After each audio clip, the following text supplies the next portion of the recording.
And so, magandang gabi sa lahat. Sa gabing ito, ang ating episode ay cooking naman, para maiba naman. Ang lulutuin natin ay kalyos. Medyo malakas ang aking apoy. Una kong ginawa is pinalambot namin itong mga litid at saka yung tuwalya ng baka. Yung iba, ang ginagawa nila, ang ginagamit nila is yung buntot ng baka at saka yung tuwalya. Pero sa ngayon, ako ay gagamit ng litid, yung mga tendons at saka yung tuwalya. So, medyo crispyhin ko lang ito ng konti. Tunawin ko lang ng konti itong taba-taba para masarap siya kainin. Lumabas yung aroma din niya. Isusunod ko itong chorizo de Belbao na yung dry. Tapos meron ako din chorizo na yung sa lata, yung nakalubog sa mantika niya. Ito yun siya. So, kukuha lang ako ng konting mantika niya para pang mantika dito. Para yung lasa niya ay manuot. Ayan. So, hindi ko lalagay lahat ha.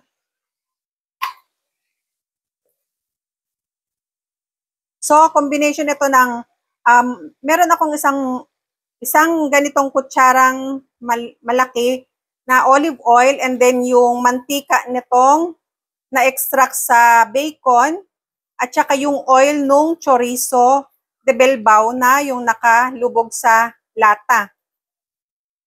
So, dalawang klaseng chorizo yung gagamitin ko. Ito yung chorizo yung nasa lata. Sasama din natin yan. Lahat na para isang buong lata para malasa siya.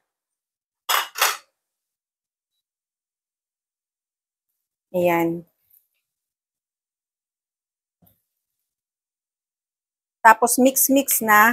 Ang pagluto ng ng kalyos ay madali lang as long as napalambot mo lahat yung karne mo. Kasi yung pagpapalambot sa karne, yun yung nakakapagpatagal. Pero pag pinalambot mo na, wala nang problema, i-assemble mo na lang, lagay ka na lang ng lagay. So ngayon, at this point, lumabas na yung bango ng nung chorizo, yung lahat, yung bacon. Ngayon, maglalagay ako ng tomato paste para pandagdag ng kanyang konti lang. Sasama ko siya sa aking parang saute, ganyan. Pagpiprito. Konti lang. Tapos, kailangan nating lutuin yung tomato paste kasi pag hindi natin niluto is maasim. At saka, kapag hindi naluto ng maayos, may tendency na mapanis yung ating niluto.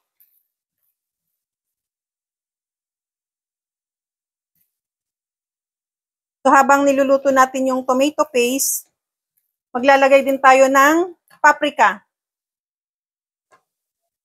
Lagyan natin ng paprika. Mga isang ganito lang. Ayan, ganyan lang.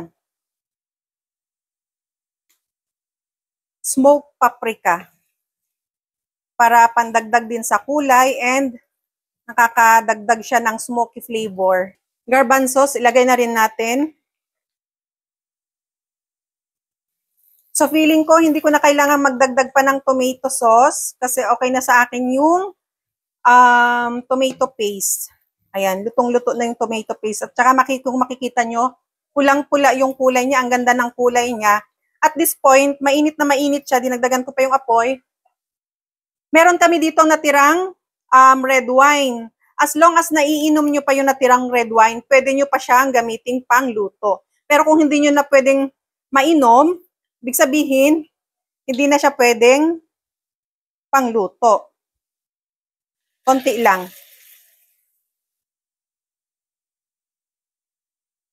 Ayan. Huwag kayong mag-alala, hindi ito nakakalasing kasi konting-konti lang at habang nag-aano siya, habang niluluto mo siya, nag-evaporate yung alcohol niya. So, ayan. Kasi nakakadagdag din siya ng flavor at the same time, yung color din niya. Lalagay ko na itong tuwalya, yung mga karne ko.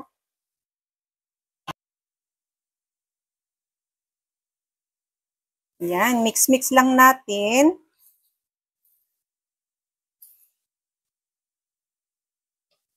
Para mag-incorporate lahat yung lasa. O, di ba? Makikita nyo, ang ganda ng pagka-color. Mapula-pula siya. And at this point naman, meron ako ditong black and green olives. Ihahalo na rin natin. Okay. Lagyan po natin ng Knorr cubes beef flavor kasi beef yung ating niluluto. So, ako, dalawa yung ilalagay ko. It's up to you kung pwede nyo gamitin yung yung pinagpakuluan nyo ng karne ng baka. Pero sa akin kasi, hindi ko na siya gagamitin. Ang gagamitin ko is hot water. Ayan.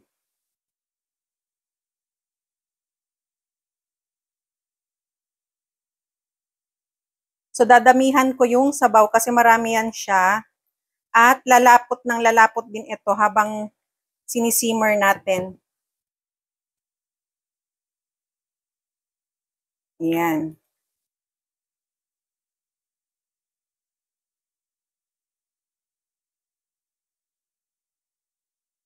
Ganyan lang siya kasimple. Lalagyan na din natin ng salt and pepper. Kahit aling mauna, salt or pepper, pareho lang din yan.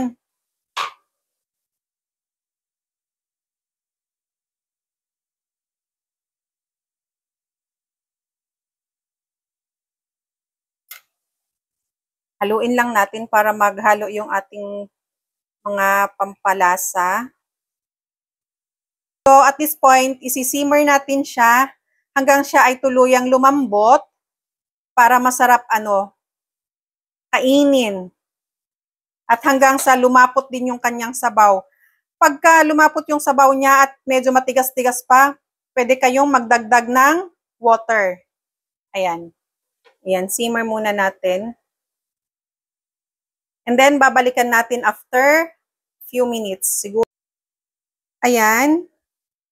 After 10 minutes, malambot na yung pero dinagdagan ko pa yung kanyang sabaw. Hindi ko lang na-videohan. Dinagdagan ko pa yung kanyang sabaw kasi masyadong malapot yung kanina. And habang hindi naman namin agad-agad mauubos itong lahat kasi marami siya. So habang painit mo nang ipainit, at least hindi siya matutuyuan ng sabaw. So tinanggal ko pala yung yung takip namin kasi medyo maliit yung takip namin, umaapaw yung kanyang sabaw. So, ayan, malambot na yan siya. Natikman ko na. So, ciao! By the way pala, pwede nyo pala siyang lagyan ng siling labuyo para may konting kick kung gusto nyo. Pero ako, hindi ko na kailangan lagyan kasi bawal sa amin ang maanghang. Lahat kami may GERD at saka may mga bata kaming kasama. So, yun. As is na yung ganyan. So, thank you for watching. Hope to see you again on our next episode. Bye! Ito na yun siya, yung ating niluto.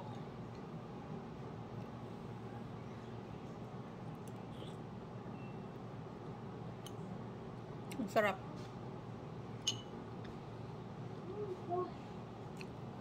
Maganda to sa ating weather kasi dito sa amin maulan.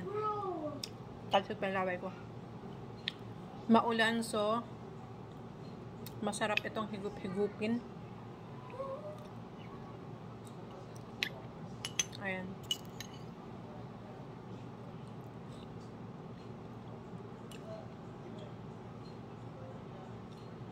Mm.